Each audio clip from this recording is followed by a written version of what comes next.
নিজের বাড়ি।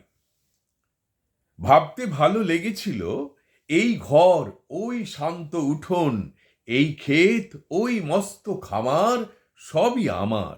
এবং আমি ইচ্ছে হলেই পারি ইচ্ছে মতন জানলা দরজা খুলতে, ইচ্ছে মতন সাজিয়ে তুলতে শান্ত সুখী একান্ত এই বাড়ি।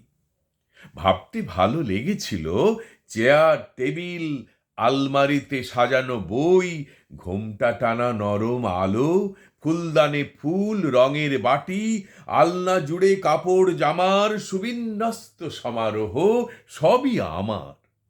এবং আমি ইচ্ছে হলেই পারি দেয়ালে লাল হলুদ রঙের কাড়াকাড়ি মুছে ফেলতে সাদার শান্ত টানে। এই যে বাড়ি, এই তো আমার বাড়ি।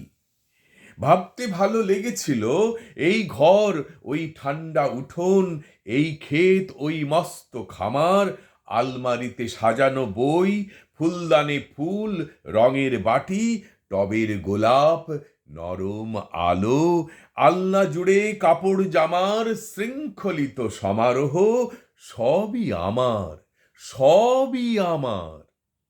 ভাবতে ভালো লেগেছিল, কাউকে কিছু না জানিয়ে হঠাৎ কোথাও চলে যাব। ফিরে এসে আবার যেন দেখতে পারি যে নদী বয় অন্ধকারে, তারই বুকের কাছে বাড়িটা ঠায় দাঁড়িয়ে আছে। ওই যে বাড়ি, ওই তো আমার বাড়ি।